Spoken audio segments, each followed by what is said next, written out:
responsabilidade com a decisão de ontem e com os rumos que o STF indica tomar? Tiago, há uma coisa que eu deveria tratar com muito mais seriedade, ficar até carrancudo quando você faz uma pergunta dessa, mas você percebe que eu sorri. Porque é tão hilário o que aconteceu na minha vida. É tão hilário. Porque eu tenho uma enxurrada de processos, acho que vai chegar a uns 10 processos, uma mentira mais grave do que a outra. Então, a mentira do triplex, a mentira do sítio de Atibaia, a mentira que vai vir ainda do terreno do Instituto, depois vai vir a mentira das... Vai vir tudo. É uma enxurrada de fantasias criado por essa quadrilha de promotores da Lava Jato, que é uma quadrilha chefiada pelo Dallagnol, sabe, feita por alguns inquéritos, por delegados, sabe, que não tiveram sequer respeito à instituição Polícia Federal, mentiram nos seus inquéritos, por um juiz mentiroso e por um TRF4 faccioso. Então, eu estou agarrado pelo monstro e estou rindo, porque eu tenho certeza que, dentre tudo isso que eu falei, só tem uma pessoa que merece respeito nesse país, sabe? Entre essas que eu falei, que sou eu. Ele sabe que eu sou inocente, ele sabe que mentiram, sabe? E tudo isso sustentado pela necessidade que a Globo tinha de destruir o PT, e para destruir o PT tinha que destruir o governo da Dilma, para destruir o governo da Dilma, e o Lula voltar não dava certo, é preciso destruir o Lula também. Sabe? Então, tudo isso é um conluio, sabe, sem precedente na história do país. E eu, então, que poderia ter saído do Brasil, como alguns queriam, resolvi vir para cá, porque é daqui que eu quero me libertar de cabeça erguida e, oxalá, o dia que tiver justiça nesse país, os meus algozes veio para a cadeia. Porque esse país não pode ter um juiz como o Moro, não pode ter um promotor como o Dallagnol e não pode ter a Polícia Federal, alguns delegados que fizerem inquéritos mentirosos contra mim. Então, eu só posso dizer para você o seguinte, estou brigando. E como eu nasci para brigar, eu sou de um estado que briga muito. Você vai ver que Pernambuco, antes de 1822, Pernambuco já estava fazendo a sua luta pela independência, né? Então, eu estou aqui para brigar. Brigar pela decência, pela inocência e por justiça. Eu sonho que esse país vai ter justiça. E o dia que tiver justiça, eu serei inocentado. Falando em Globo, justiça, né? O senhor disse que a Globo queria tirar o senhor. O senhor acha que isso devia a quê? E ontem mesmo a gente teve essa questão da reportagem que saiu sobre essa situação dos suspeitos do assassinato da Marielle, dos acusados do assassinato da Marielle, terem ido ao condomínio do Bolsonaro. O porteiro diz que eles ligaram, que ele ligou para a casa do Bolsonaro, que o Bolsonaro respondeu. Depois tem essa questão do Bolsonaro ter em Brasília, mas de qualquer jeito uma situação que mostra uma proximidade muito grande. O senhor acha que a Globo deu a matéria também com a intenção de abreviar o governo Bolsonaro, ou o senhor acha que, nesse caso, eles agiram jornalisticamente? Posso voltar, Marina, à pergunta anterior, porque eu acho que eu não respondi a questão se eu estou alegre ou não com a decisão de ontem. Otimista, mas...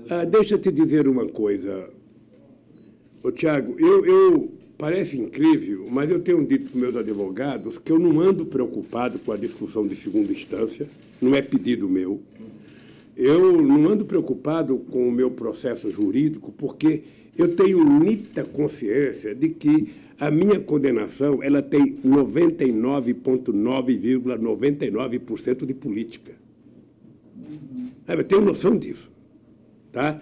O jurídico tem lá 0,5%. Porque você veja, um processo de um triplex que você poderia, sabe, ir no cartório, pegar a escritura de compra, pegar um recibo de pagamento, pegar algum documento numa página ou 2 páginas, você provaria se eu sou ou não. Ou seja, baseado numa mentira do jornal O Globo. Esse projeto já tem, eu não sei se é milhões ou 300 mil páginas. Imagine a quantidade de mentiras que está contada em 300 mil páginas numa coisa que precisava apenas de uma escritura. Se alguém quiser saber se você é dono do apartamento, você vai pegar lá a sua escritura e mostrar, está aqui, paguei. Sabe, eles não fizeram isso. O que menos importava era se era meu ou não. O que importava era mentira. Então, Tiago, eu sou vítima de uma mentira que eles não têm como desfazer. Porque desfazer a mentira que eles montaram para me tirar da vida libertária, eles não têm como voltar. Ou seja, tem que cair Moro, tem que cair o Dallagnol e mais gente, tem que cair, bom, já caiu mais procuradores, tem que julgar o TRF4, ou seja, tem muita gente, mesmo no Superior Tribunal de Justiça, eu vi o julgamento, ninguém entrou no mérito. As pessoas ficam falando, eu só quero saber, porra, eu sou dono ou não do apartamento?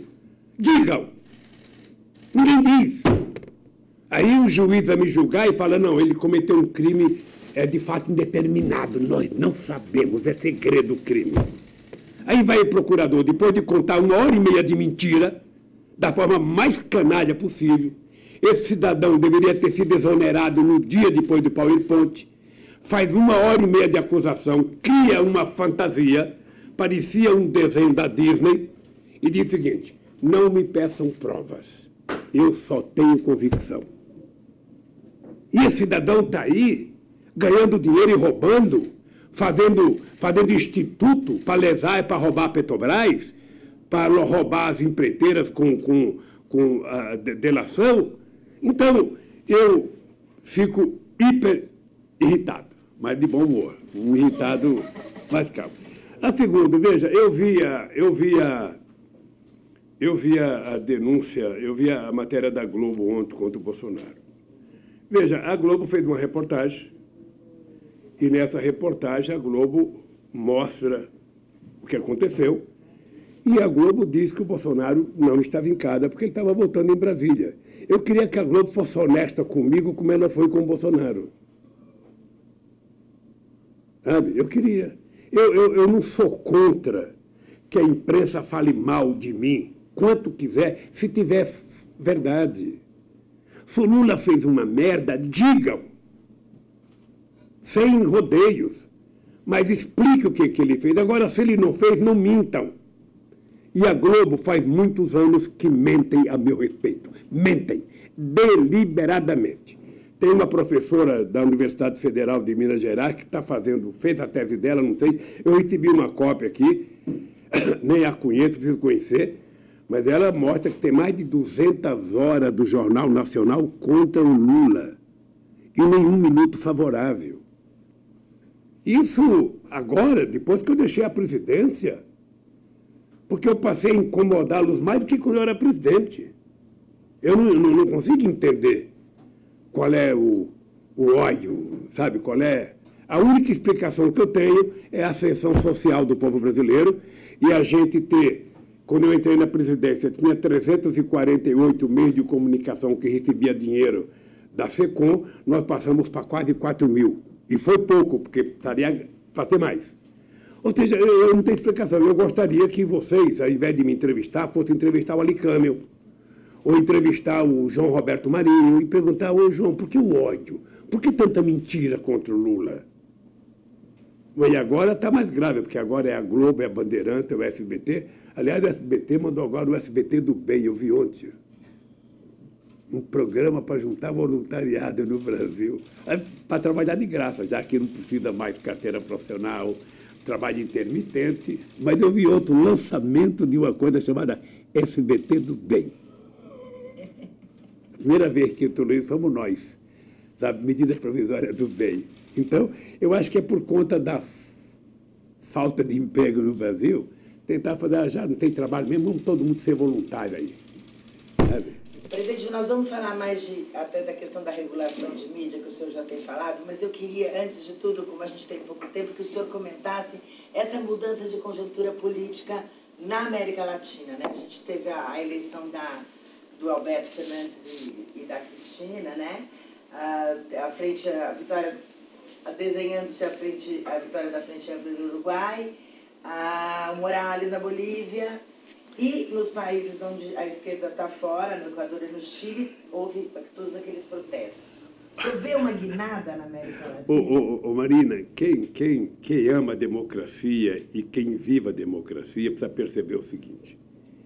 Em 500 anos de história, a América Latina nunca tinha tido a experiência de esquerda que ela teve com a chegada no governo do Chaves, minha, do Evo, do Kirchner, do Tabaré, depois do Pepe Mujica. Nunca tinha tido. Teve o Colón na Guatemala, teve o Maurício Fune em El Salvador. Foi uma guinada histórica. Você tinha tido o general Cárdenas no México, sabe, na década de 30, não sei.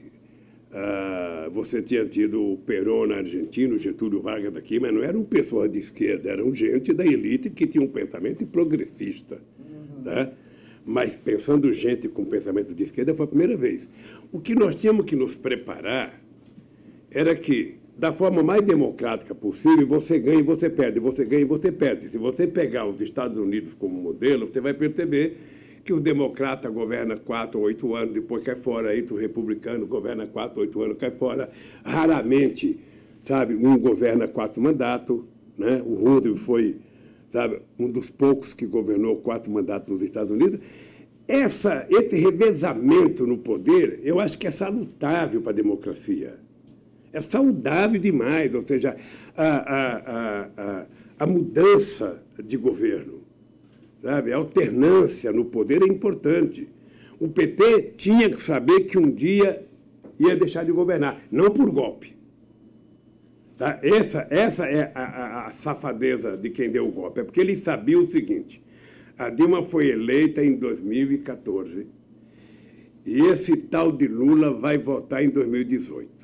E se esse tal de Lula votar em 2018 e fizer o mesmo governo que ele fez, ele pode se reeleger em 2022. Então, peraí, esse PT vai governar 30 anos esse país, sabe? Colocando preto na universidade, colocando empregada doméstica na universidade, colocando gente da periferia na universidade, essas pessoas viajando de avião, essas pessoas comendo 3 vezes por dia, essas pessoas tendo conta bancária, essas pessoas produzindo a terra com muito financiamento para parar com isso. Sabe? Então, o medo dele, sabe, era que houvesse essa continuidade. Mas o fato de você perder ou não, sabe, a Cristina perdeu eleitoralmente, com muita mentira, mas perdeu. Agora voltou. O Tabaré, nós já governamos o Uruguai, quando eu digo nós, são todos meus amigos, tanto o Tabaré como o Pepe Mujica, já vai fazer 15 anos. Então, chega uma hora que as pessoas querem mudar. Mas nada impede que se perde e ganha daqui 4 anos. O Evo Morales vai continuar, mas pode perder. É assim, nós não temos que ver a derrota democrática como um mal. É sempre um mal para o partido, que nunca quer perder. Todo mundo quer ficar o tempo inteiro. Ai de nós, todo mundo gostaria de ter 60 anos no poder, de ter 50 anos no poder. Então, nós temos que ter noção de que o tempo é assim. Qual é o problema? É que o melhor período da América Latina foi esse período em que a esquerda governou. E se você perceber, o maior adversário em todos os países, na Bolívia, na Venezuela, na Argentina, é a imprensa conservadora. É os donos do meio de comunicação. Sabe? Não o jornal, que o jornal escreve o que quer, porque o cara tem que comprar o jornal. Mas a televisão é uma concessão do Estado. Então, as pessoas precisam, no mínimo, ser respeitosas com quem está governando e não transformar o meio de comunicação num partido político, que é o que é hoje a Globo. Aliás, ela vem preparando o candidato já faz tempo. Uma época o senhor chegou a se dar bem com a Globo, na época? Veja, eu sempre me dou bem com todo mundo. Nunca tive uma relação boa com a Globo. Nunca tive. Aliás, a Globo nunca teve uma relação comigo. Quando o velho Roberto Marinho era vivo, quando o velho Frias era vivo, quando os Mesquitas velhos eram vivos, a gente tinha uma relação mais civilizada. Parece bobagem o que eu vou te dizer, Marina, mas você trabalhou na Folha. O velho Frias era muito melhor do que os filhos. Os Mesquitas, pais, eram muito melhor do que essa molecada que está. O doutor Roberto Marinho era mais civilizado do que essa gente que está lá agora, porque essa gente deformou o poder de mando, eles não mandam mais, terceirizaram o mando. Então, são burocratas que mandam. Então, o burocrata não tem compromisso, não tem sensibilidade. Você nem conhece. Quem é que conhece a cara do Ali Câmel? Ninguém conhece, não sabe onde ele mora, onde o filho dele estuda, que restaurante que ele come. Você não conhece os marinhos, conhece de vez em quando um. Sabe? Agora, nós políticos somos conhecidos. O velho Roberto Marinho, ele resolvia os problemas quando você ligava para ele. Eu vou te contar uma história. Na Constituinte, uma vez, teve um debate no sindicato que foi até 2 ou 3 horas da manhã, e no dia seguinte aparece um sindicalista da Força Sindical no Bom Dia Brasil, falando do debate na Câmara. Eu liguei para o Roberto Marinho e falei, pô, Roberto, não tem sentido, a gente fica até 4 horas da manhã brigando. Sabe? E no dia seguinte vocês não põem ninguém da CUT falando, coloca só da Força Sindical. Ele falou assim para mim, Lula, é o seguinte, quem que você quer que a gente entreviste, que vai entrevistar hoje? E mandou entrevistar uma pessoa e colocou no ar. Uma vez o Chicanísio me deu umas culhambadas naquele programa que ele tinha à meia-noite de domingo. Ele tinha ele me esculhambou. Eu liguei para o doutor Roberto Marinho, o senhor assistiu o programa do Chicanísio ontem? Só viu o que ele falou? Ele falou, lá, amanhã vai um repórter lá te entrevistar. Você vai ter 1 minuto para responder 1 minuto do Chicanísio. Hoje, com essa molecada que está lá, você não consegue. Eles não mandam. Não tem autoridade. Eu não vou contar muitas passagens, porque não estamos aqui para isso.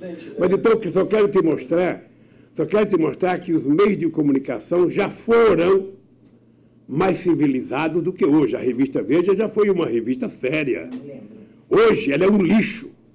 A revista Época, Isto É, não são revistas, são fake news. Né? Você sabe que os jornais já foram mais sérios. Você comprava um jornal, eu lembro que quando eu comecei a ler a Folha de São Paulo, era porque a Folha de São Paulo era de esquerda. O jornal Estado de São Paulo era o que é hoje, de direita. Isso acabou. Acabou. Quando eles criaram um grupo chamado Milênio, que eu não sei se existe mais, é um grupo que determinava as manchetes. Você sabe que a manchete de uma revista, a capa de uma revista ou de um jornal, era segredo de Estado. Aquilo era guardado a 7 chaves para ninguém saber. Depois que o PT entrou no governo, depois do Milênio, eles passaram a decidir as manchetes junto. Era quase todos os jornais da mesma manchete e todas as revistas da mesma manchete. Então piorou muito.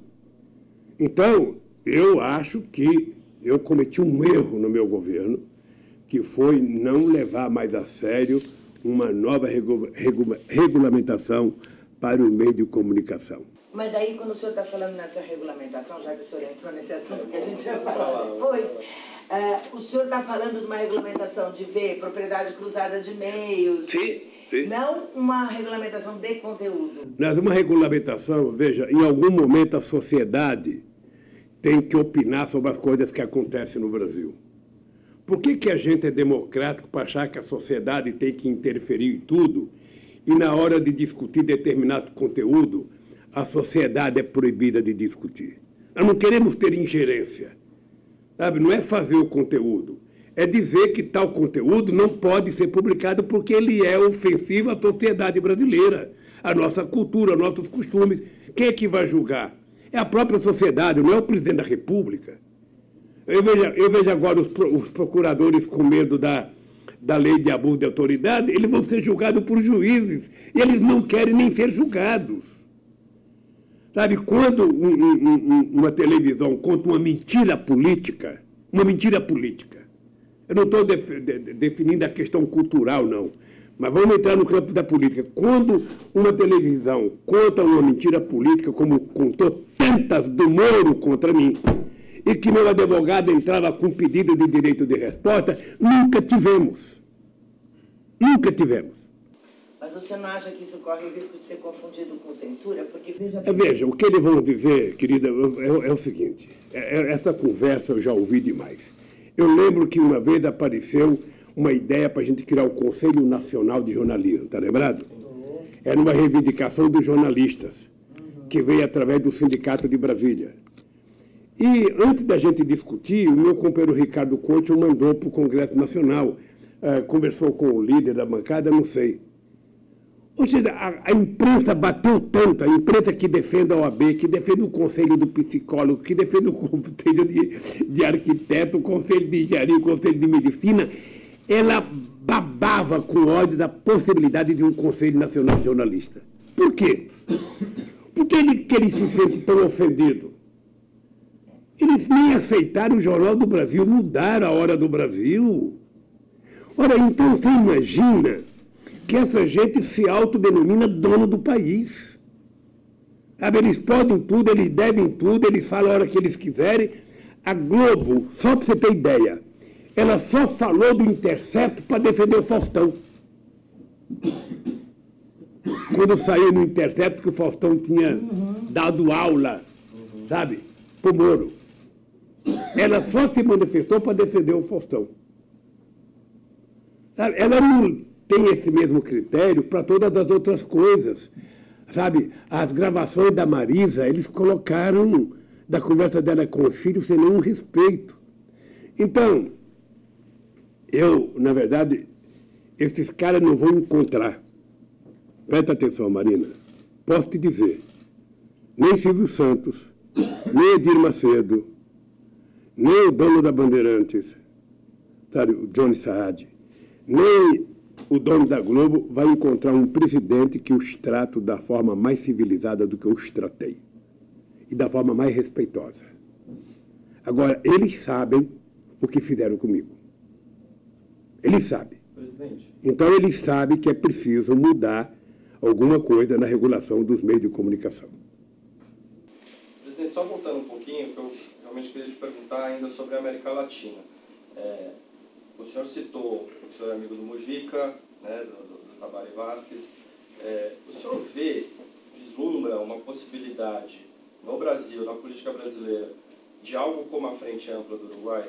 Você acha que isso seria viável nas condições políticas brasileiras? Eu, quando deixei a presidência, Tiago, eu sonhei isso. Eu fui atrás, eu estive no Uruguai conversando, vendo como é que é. Se você for analisar bem, o PT já é quase uma frente ampla. É porque as pessoas se esquecem. Mas pega o PT é acusado de ser uma frente de federações de partidos. O PT tem 10, 12 tendências. Agora mesmo, na disputa interna, teve 9 chapas. Ou seja, no mínimo 9 tendências. Cada uma tem uma filosofia, cada um tem uma ideologia, cada um acredita numa coisa. E o PT, sabe, eu brinco de vez em quando e falo o seguinte, essas pessoas têm que dizer, alto e bom som, que o PT deu cidadania para eles, porque todos eles viviam na clandestinidade nos anos 80 e o PT apareceu. Venham para cá todo mundo, venham para cá, sabe? E o PSOL nasceu do seio do PT, sabe? Mas por que esse sonho do senhor não... Então, veja, por que não aconteceu? Porque, eu não sei se você percebeu, quando o PT nasceu, era nasceu um partido político. Era muito duro, a gente tinha que legalizar o partido em 15 estados da federação, tinha que ter 20% do município, tinha que ter não sei quantos filiados em cada município e tinha que ter 3% dos votos nas eleições. Agora vai ter um pouco de seriedade quando começar a nova lei a entrar em vigor.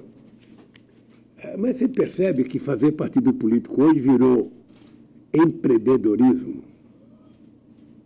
Você percebe que o partido do Collor não existia ontem e que agora, por causa de uma eleição, eles vão receber 400 milhões ou mais do fundo partidário? Qual é a empresa que vai ganhar 400 milhões do nada? Eles já estão brigando entre eles, né? Veja, eu estou dizendo ele porque é uma lei que não é para eles, é uma lei para todos. E eu estou dizendo porque eles nasceram ontem, eles não existiam antes de ontem.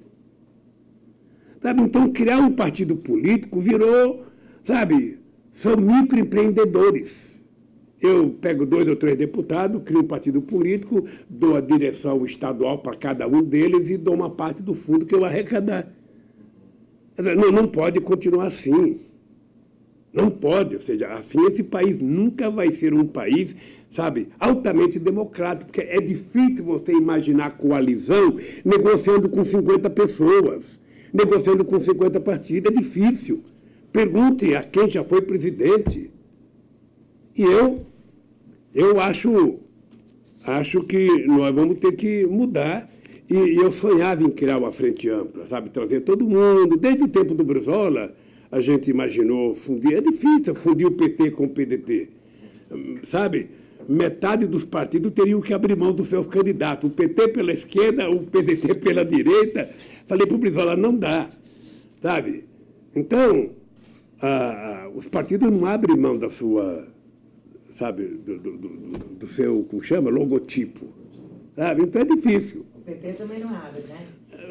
O PT se construiu brigando. Quando nós fizemos uma reunião em 80 para criar o PT no hotel lá em São Bernardo do Campo, tinha 90 deputados e tinha o Fernando Henrique Cardoso também, sabe? E o Fernando Henrique Cardoso, mas precisava mudar de nome, porque Partido dos Trabalhadores não dá. E eu, Jacob, está falando, aqui não tem mudança de nome não, se quiser entrar é Partido dos Trabalhadores. Sabe, os trabalhadores são a maioria, por que eu tenho que mudar o nome? E, graças a Deus, deu certo. O PT, para desgraça dos meus adversários, é o mais importante partido político de esquerda da América Latina. Nós não queremos nos comparar nem ao cubano, nem ao chinês, porque são partidos únicos, mas ninguém tem a experiência democrática. Qual é o partido no Brasil que faz um PERI como nós fizemos e 380 mil pessoas comparecem para votar? Não é o partido que faz isso. Mas o PT também enfrentou uma onda de ódio muito grande. Né? Enfrenta ainda, mas todo mundo. Você não acha que o Flamengo, que tem a maior torcida do Brasil, enfrenta ódio? Você sabe o que o vascaíno pensa do Flamengo? Você sabe o que o palmeirense pensa do Corinthians? Assim são os outros pensando do PT. Mas é diferente, né, presidente? Um clube de futebol e um partido. Não é diferente. A sociedade é dividida assim, querida. São Paulo tem São Paulo, Palmeiras, Corinthians e Santos. O resto não conta. Rio de Janeiro tem Vasco, Botafogo, Fluminense e Flamengo. O resto não conta. O Rio de Janeiro é dividido entre esses partidos. Os partidos políticos são divididos assim. No Brasil tem um partido político, PT. E tem o PCdoB, que é um partido político legalizado. Se você for perceber, a maioria dos partidos no Brasil sequer tem registro definitivo. Sequer. Porque se você não tiver registro definitivo, você pode intervir em qualquer estado, em qualquer cidade. Sabe? Se tiver um problema financeiro no partido do Acre, sabe, a direção nacional não assume. Agora, se você tiver registro definitivo, o problema é teu. Então, o PT é o único partido político que tem registro definitivo em todo o território nacional. O PMDB não tem intento. O PMDB não é partido político. Marina, veja a história política do Brasil. Tá? O PMDB são uma nação indígena com tribos diferenciadas que falam línguas diferentes em cada estado e em cada cidade. O PMDB do Paraná não tem nada a ver com a direção nacional, que não tem nada a ver com o PMDB do Maranhão, que não tem nada a ver com o PMDB de Rondônia. Cada tribo é uma tribo. Você veja, eu vou te dar um exemplo. Não tem ninguém que foi mais traído do que a melhor pessoa do PMDB, que era o doutor Ulisses Guimarães. Depois da majestosa participação dele na Constituição de 88, depois dele ser candidato a presidente da República, ele só teve 5% dos votos para presidente, porque o PMDB no Brasil inteiro traiu ele. Todo mundo trabalhou para o Collor. E continua assim até hoje. O PMDB raramente, sabe, apoia um candidato. Foi assim com o Quércia. Você está lembrado que quando o Quércia deixou o governo de São Paulo, a capa da revista era o senhor, era o feitor de obras. Teve 4%, porque o PMDB traiu. Então, nesse país, pode ter certeza, com todo o respeito a todas as legendas, só tem um partido político que funciona como partido político, é o PT. E por isso somos atacados dia e noite. Sabe? E eu acho que é o seguinte, nós temos que brigar. Quanto mais atacado a gente é, mais a gente tem que se defender. Eu acho que essa é uma das razões, Marina e Tiago, que eu resolvi vir para cá. Porque eu poderia não ter vindo. Eu vim para cá porque era preciso resistir.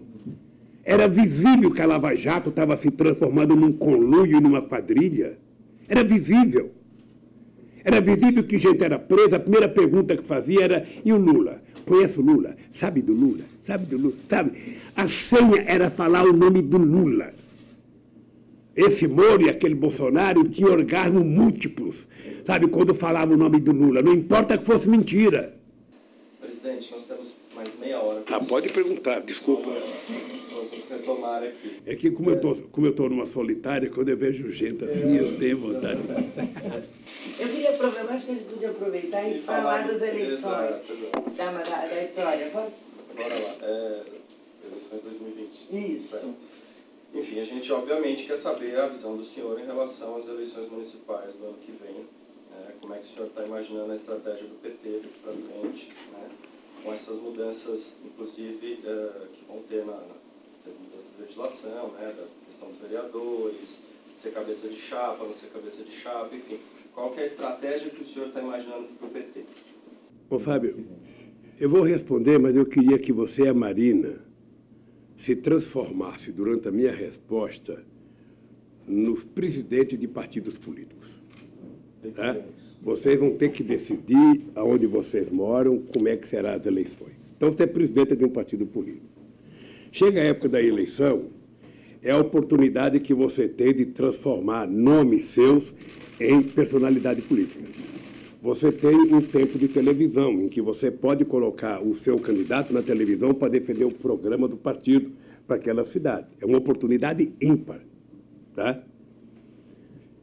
Se você não coloca e coloca um de outro partido, o seu partido não vai aparecer e o seu candidato não vai aparecer. Quando terminar as eleições, o candidato que você apoiou pode até ter ganho, mas a sua tese política e o seu partido não são nada. Tá? Agora, por que nós brigamos tantos para aprovar eleições em 2 turnos? Porque no primeiro turno, cada partido lança o seu candidato e vai medir a sua força, vai saber o seu tamanho, vai fazer o seu discurso, defender as suas teses. Se não for para o segundo turno, apoia aquele que é o melhor, aquele que mais se aproxima de você. Aí sim você faz acordo programático para o segundo turno. Mas veja, um partido como o PT, tá? Eu vejo, tudo que eu vejo aqui é pela imprensa, tá? Tudo que eu vejo.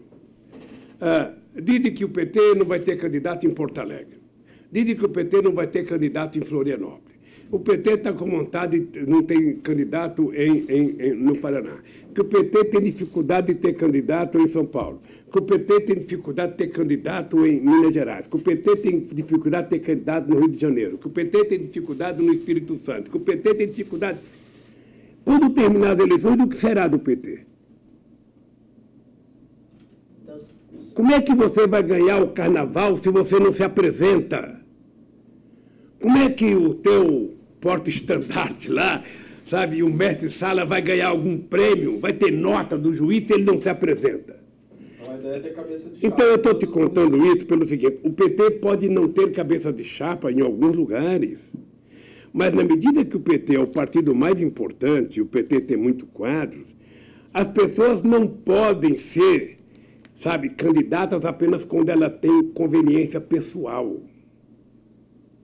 Sabe, num partido como o PT, o partido, de vez em quando, tem que fazer prevalecer a sua vontade e decidir quem vai ser candidato. Para o bem do partido, porque um bom candidato elege vereador. Um péssimo candidato diminui a bancada de vereadores.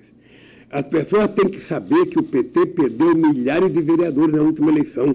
Foi a pior performance do PT. Olha, pelo fato de você ter perdido as eleições em 2016, não significa que você enfie o rabinho no meio das pernas, que nem cachorro magro, sarnento, sabe, e fique quietinho para não aparecer. Não, é nessa hora que você tem que ir para a rua. É nessa hora que você tem que dizer por que você existe. É nessa hora que você tem que desafiar os seus desafetos. Nessa hora que você tem que se defender. Olha, qual é a oportunidade melhor se não as eleições? O senhor já tem os candidatos? Não, eu não tenho candidato e não quero escolher. Sabe, é que o PT, sabe, tem muitos quadros iguais aos quadros de outros partidos políticos. Eu acho que o PT pode tranquilamente apoiar o Freixo no Rio de Janeiro. tranquilamente, teria o maior interesse se fosse convidado e se tivesse voto e apoiar ele lá. Agora, veja, a Benedita da Silva é uma personalidade política. O Lindenberg é uma personalidade política. Ora, do que as pessoas têm receio de ir para a rua? Ora, vai, disputa as eleições, quando chegar, sabe, no segundo turno, meu voto é de fulano. Nada de Crivella, nada de Eduardo Paes, meu voto é de fulano. Sabe, vai em Minas Gerais, é a mesma coisa. O Patrus tem candidatos, o PT tem candidatos bons, um deles é o Patrus Anania, que já foi prefeito. Ah, eu não quero ser porque eu não quero ser. Peraí. Quer dizer, quando você quer ser, você chega no partido e diz, eu quero ser, o partido é obrigado a obedecer. Agora o partido precisa de você, por que você não é? Você não pede nada, você já é deputado. Mas ele não quer, tem outras pessoas. Sabe? Eu, pelo menos, me encanto com uma professora que tem em Minas Gerais, que é deputada estadual, a Bia, que foi presidente da UTE. Eu acho ela extraordinária. Seria a novidade, uma mulher inteligente, bonita, sabe, boa de briga. Agora, o PT tem compromisso com o Calil, então não vai? Então digam a verdade. O Rio Grande do Sul, o PT tem dois ex-governadores, Tarso e Olívio Dutra, sabe? Olívio Dutra já foi prefeito, Tarso já foi prefeito, Raul Pontes já foi prefeito, Miguel Rosseto foi vice. Sabe? Não tem candidato por quê? Porque vão apoiar a Manuela? Eu sou favorável que a gente, se não tiver chance, apoie a Manuela. Mas deixar de colocar o PT na rua, quanto vereador a gente vai eleger? Sabe? É isso que eu defendo. É isso que eu defendo, sabe? Não sou contra a aliança, não. Aonde o PT não tiver candidato, não tiver nome, o PT apoia, sabe? É só ver as alianças nossas nos outros estados. E no caso de São Paulo, o senhor acha que a Marta Suplicy pode voltar para o PT? Parece que ela mandou uma carta para o senhor. Veja, eu não acho. Eu retribuí numa pergunta feita. Eu tive muitas relações com a Marta, com a família da Marta e com o Suplicy. Nós devemos muito a eles, porque vivemos muito na casa deles. E a Marta sempre foi uma figura de muita cortesia com o PT, de muita cortesia comigo, com a minha mulher, sabe? Antes de eu ser presidente, quando ela foi prefeita, depois. Então, eu não misturo a minha relação pessoal com a minha relação política. Quando ela quis sair do PT por problemas de ordem pessoal e xingou o PT, sabe? Ela tinha suas razões, o PT tinha suas razões, mas ela disse que o PT era um partido corrupto. Eu lembro que o Mangabeira tinha dito isso quando eu coloquei a pedido do Zé Alencar o Mangabeira de ministro. Aí eu fui anunciar o Mangabeira, a empresa perguntou, mas ele chamou o PT de corrupto. Aí eu falei, é uma boa hora vocês perguntar para ele. Chamei ele, Mangabeira, a imprensa quer saber por que você chama o PT de corrupto. Olha, Marta, que se explique. Mas o PT não pode, sabe, negar, sabe, o direito dela querer conversar com o PT, o PT querer conversar com ela. Se ela vai ser candidata do PT, acho difícil. Acho muito difícil. As portas estão abertas para essa negociação. As portas estão abertas para essa negociação. As portas estão abertas para conversa. Eu sei que o Gilmar já foi conversar com ela, eu sei que o Emílio já foi conversar com ela, eu sei que a Glete já foi conversar com ela, sabe? Não sei se o Haddad já conversou com ela, mas a gente não pode deixar de conversar com uma figura como a Marta. Sabe? Ela foi a melhor prefeita de São Paulo, reconhecida pelo povo. Sabe? Ela tirou os 10 pontos do Haddad nas eleições passadas, quando foi para prefeito. Então, o PT tem outros candidatos. O PT, nós tentamos lançar o Luiz Mercadante, tentamos lançar o Haddad, eu sou um dos que não quero que ele seja. Tentamos lançar o Zé Eduardo Cardoso, tem o Padilha, que foi ministro, foi secretário da Saúde de São Paulo, tem o Gilmar Tato, que quer ser candidato. Então, o PT tem nomes. Então, nós sabemos a dificuldade que nós temos, nós vamos enfrentar um governador, um prefeito, mais um ex-vice-governador e ex-governador, mais uma líder do governo. Como é que o PT pode abrir mão dessa disputa, que é a chance que nós temos de ir para a rua falar o que a gente tem que falar? Defender o que a gente acredita? Não pode. Aí, se não for para o segundo turno, apoia. É assim que eu penso. Não, eu queria fazer uma pergunta antes, só uma coisinha. O senhor falou da Marta, né? A gente falou da saída dela, e aí eu vou dizer, é uma pergunta bem pessoal, que há muito tempo eu penso nisso. O senhor indicou a Dilma para a presidência, foi a primeira presidenta do Brasil.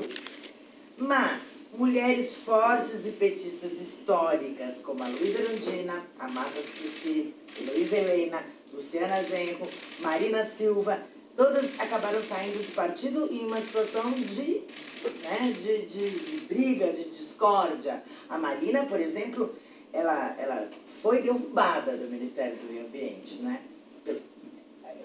É o que ela diz e é o que Marina, não é verdade. Percebe? Porque o senhor colocou Mangabeira húngara, ela se sentiu numa condição... Ah, peraí. Se um jogador que é titular do meu time se recusa a jogar porque eu escalei um outro jogador em outra posição, realmente essa pessoa não serve para trabalhar no coletivo. A Marina não pode ser injusta. Ela é evangélica e ela não pode cometer o erro de contar mentira. Eu vou lhe contar uma história. A Marina foi no meu gabinete e pediu para não ser ministra. Você sabe quem foi no meu gabinete pedir que eu não podia tirar a Marina? Dilma Rousseff e Gilberto Carvalho.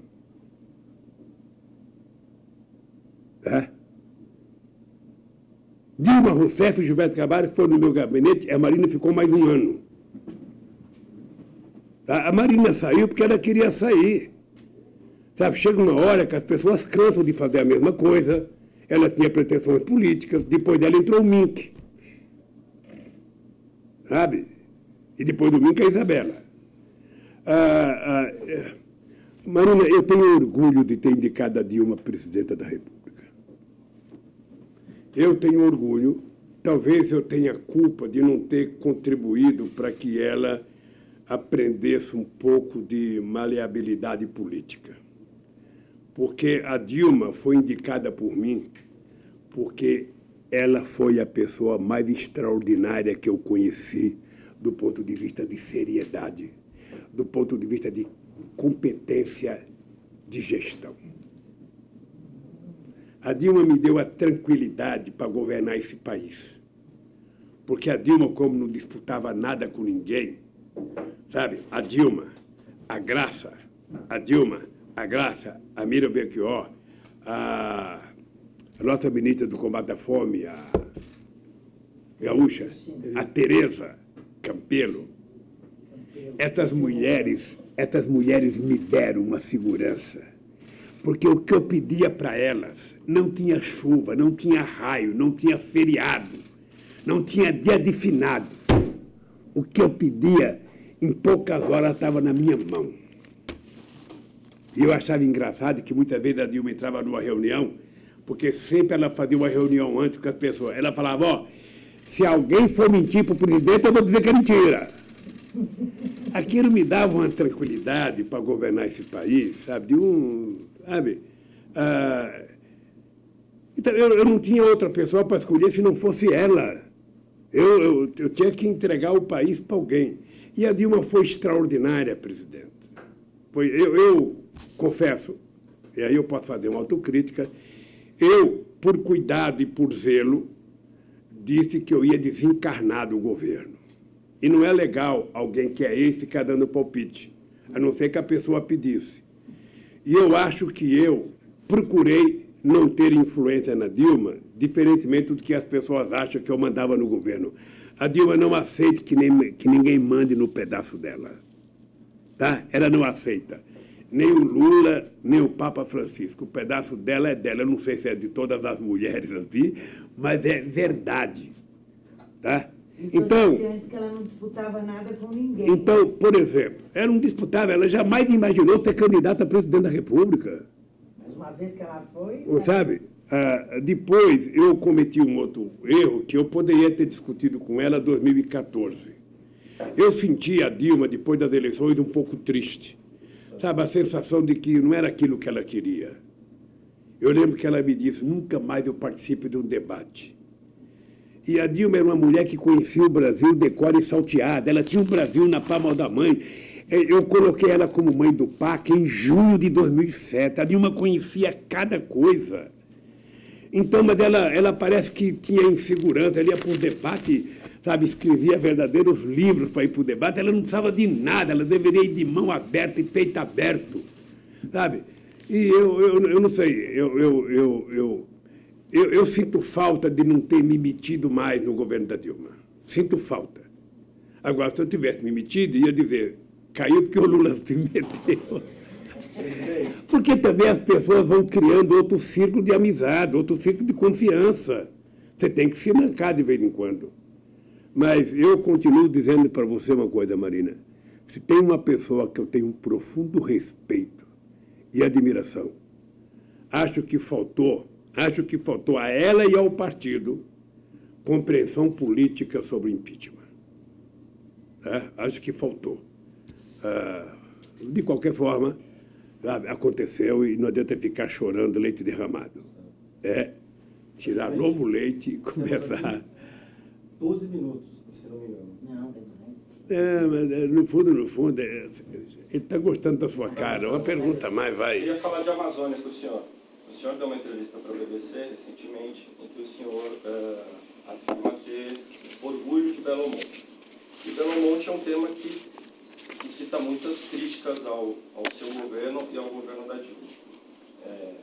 De fato, o senhor tem realmente orgulho, mesmo com todas as críticas do movimento indígena, dos ribeirinhos, com todas as questões que o MPF colocou, são 25 ações, né? Eu pensei que você não ia fazer essa pergunta. Mas eu preciso te fazer Porque, essa pergunta. veja, as pessoas que hoje fazem crítica a Belo Monte, as pessoas faziam antes.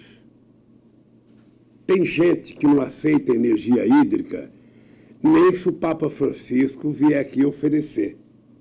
Porque tem gente que acha que tem que ter um outro tipo de energia, a energia eólica, a energia solar, a biomassa, sabe? Tem gente que é contra isso, que é contra, sabe, termoelétrica, que é contra usina nuclear. Acontece que quando você é governo, você tem que fazer as coisas. Seria muito mais grave o dia que faltasse energia. Eu vou lhe dar um dado e pedir para vocês o seguinte, vocês contribuirão com os críticos e comigo mesmo, se depois você fosse atrás das pessoas que estão em liberdade, que sabem dos números que eu vou dar para vocês. Tá? Quando a Luísa Brum, uma jornalista que escreveu... Eliane Brum, fez um artigo no El País que eu pedi para a Dilma responder. Não sei se a Dilma respondeu, não sei se fez a matéria, mas era preciso responder. Veja, quando nós começamos a pensar Belo Monte, a Dilma era ministra de Minas e Energia. A Erenice era a segunda colocada no ministério dela. O Lobão era ministro... a Dilma era ministro da Casa Civil. O Lobão era ministro da Minas e Energia. E a Isabel, o Mink era ministro do Meio Ambiente. Depois o Mink saiu para ser candidato a deputado, a Dilma saiu para ser candidata a presidente, assumiu a Erenice, continuou o Lobão. E a exigência que eu fazia era que a gente só poderia construir Itaipu, primeiro, se ela fosse fio d'água. Tá? Ela não podia ter lago.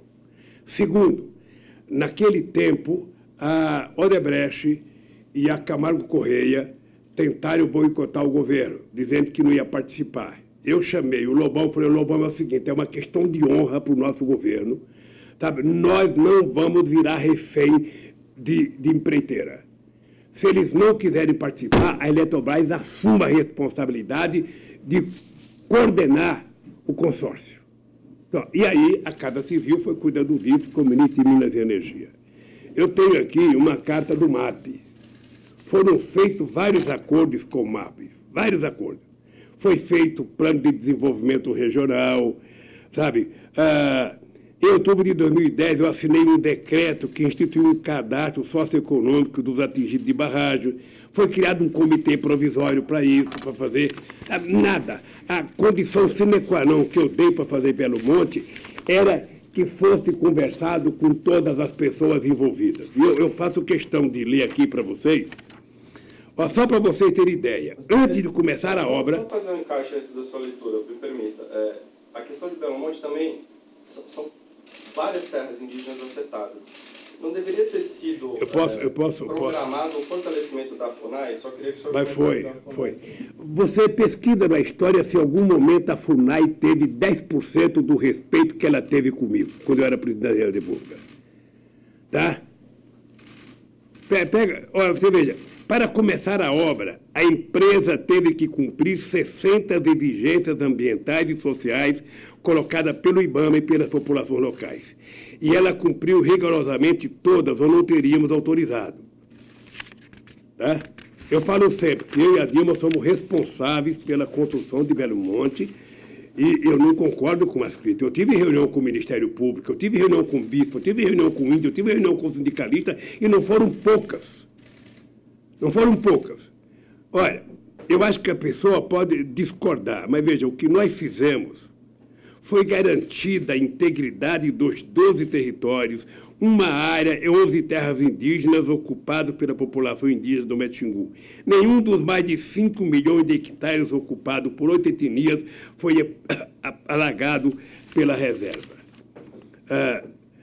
Só para você ter ideia, 12 reuniões públicas, 10 oficinas com comunidades, 15 fóruns técnicos, 4 deles em Belém, reuniões com gestores públicos na região do Xingu, 30 reuniões em aldeias indígenas, com a participação de aproximadamente 1.700 indígenas, visita dos agentes de comunicação social dos projetos, 5.238 famílias, 61 reuniões de comunidade, com a presença de 2.100 pessoas e 10 palestras em escola de ensino fundamental e médio para aproximadamente 530 alunos. Quer dizer, nós ainda fizemos, só para vocês terem ideia, nós fizemos um apanhado de 396 mil animais silvestres foram resgatados. Desses 92 foram soltos, apenas 8% foi levado para instituições porque estavam feridos ou machucados. Tá? Então, deixa eu dizer uma coisa para vocês. Faz 10 anos, veja, eu estou falando de 2010. Eu deixei a presidência em 2010, a Dilma assumiu. Em 2011, as obras começaram a ser construídas em junho de 2011, tá? Já no governo da Dilma. Eu, pelo que eu conheço da Dilma, por isso que eu acho que vocês algum dia poderiam conversar com a Dilma. Eu duvido que a Dilma tenha deixado que começasse alguma coisa sem cumprir os acordos que foram feitos. Duvido. E por que então os resultados, como mostrava a própria matéria da Eliane Brum, eram resultados terríveis para saúde? Mas deixa eu lhe contar uma coisa. Deixa eu lhe contar uma coisa. O fato de você construir uma hidrelétrica, veja, você fez um acordo com 200 itens que está aqui, e eu gostaria que vocês, sabe, procurassem a Isabela lá em Brasília, procurassem a Irenice lá em Brasília, porque isso está escrito, está documentado.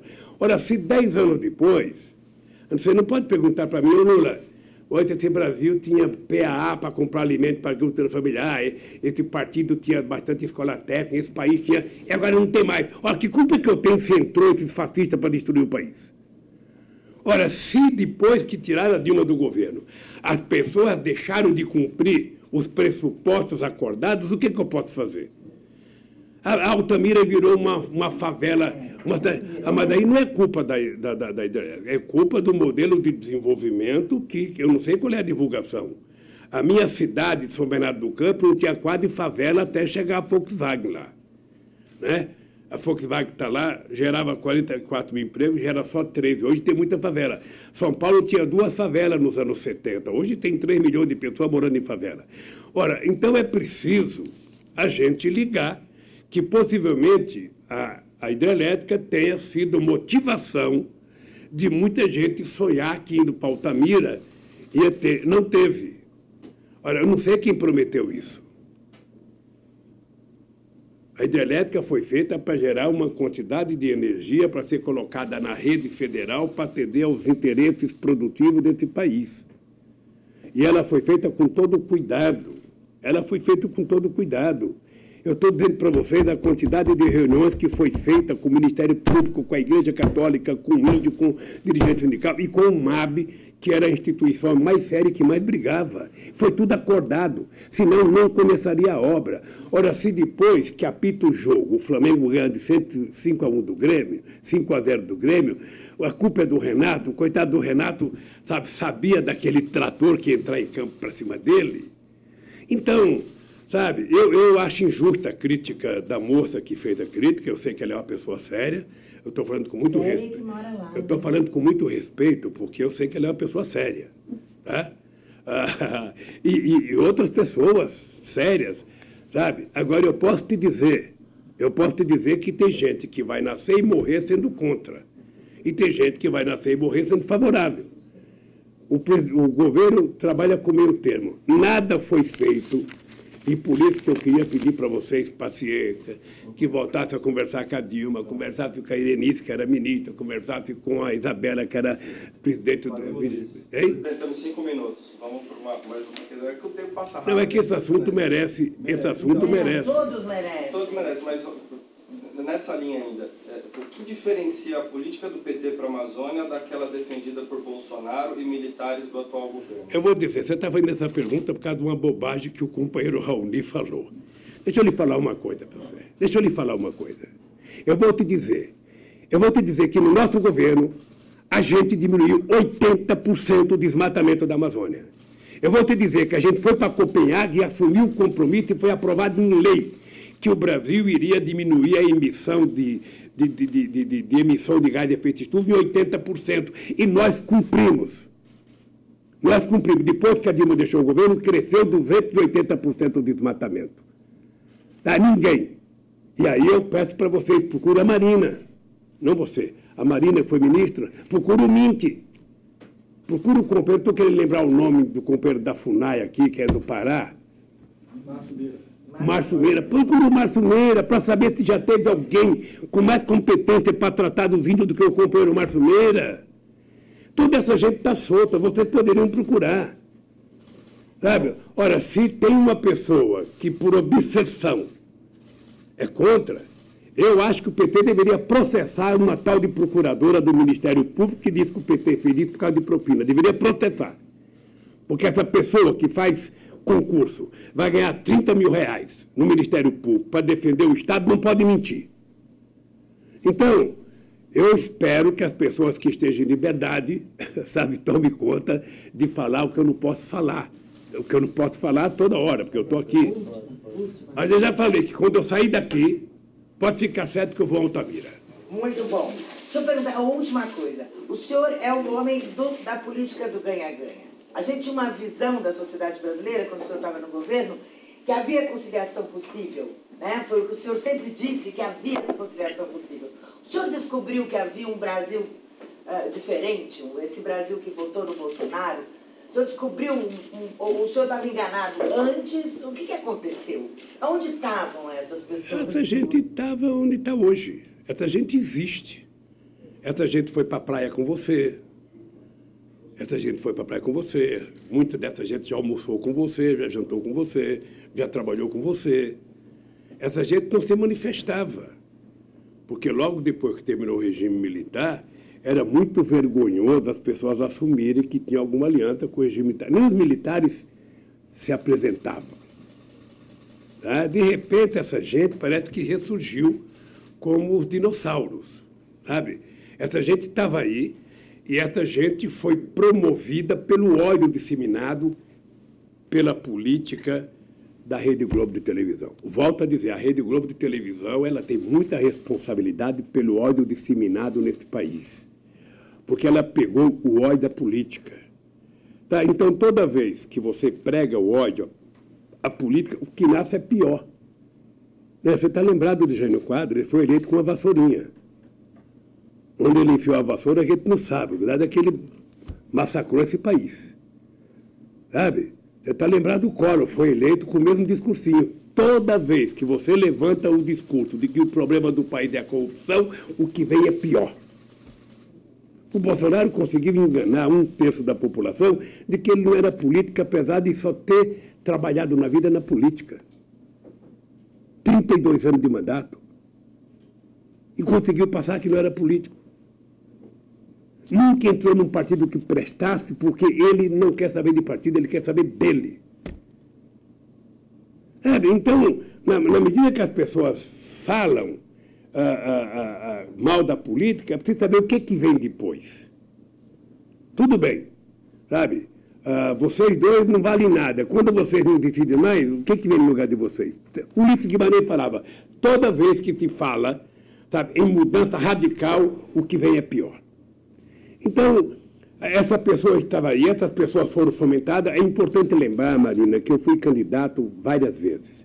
Eu sempre tive 30% do voto. Eu tive 17 em 89, depois eu tive 24, depois 32, aí depois eu ganhei.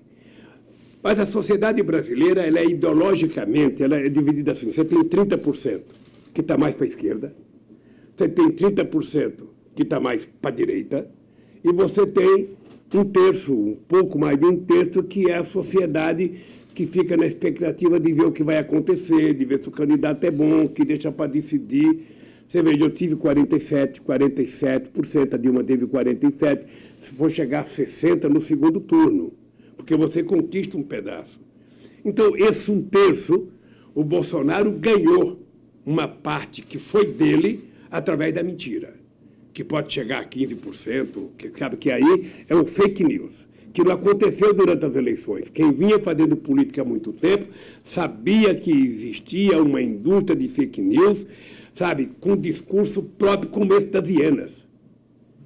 Esse discurso das hienas não foi feito para você, não foi feito para mim, foi feito para os milicianos dele. Isso é dirigido. Sabe, o presidente americano, ele não faz discurso para o soldado russo, ele faz discurso para o soldado dele.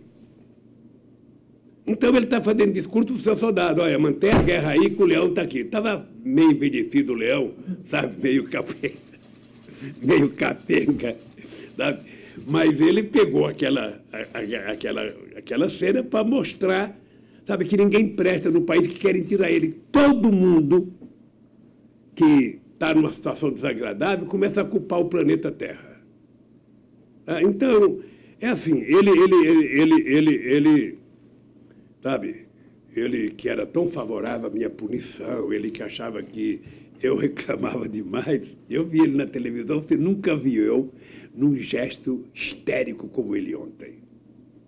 Um presidente não pode ser assim. Um presidente tem que ter calma. Um presidente, quando ele fala, ele está falando para o povo. Senão não tem necessidade dele na televisão.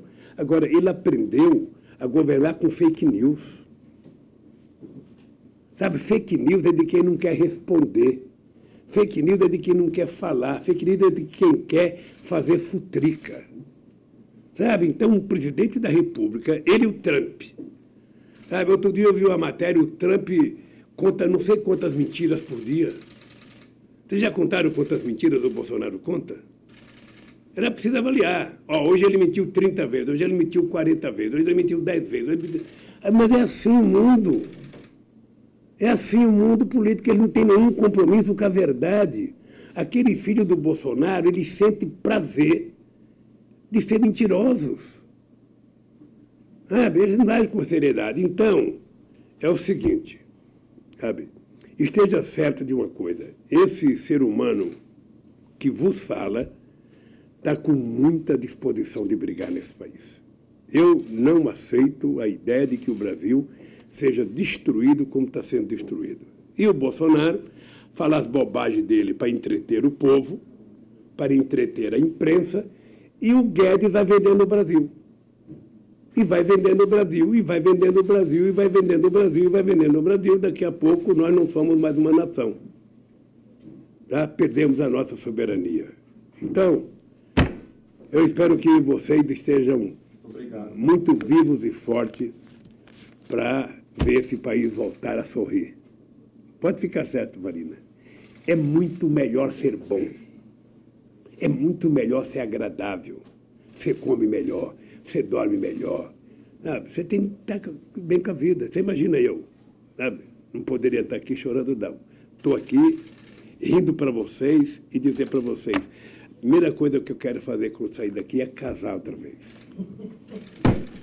Sabe? Você acha que eu posso estar nervoso?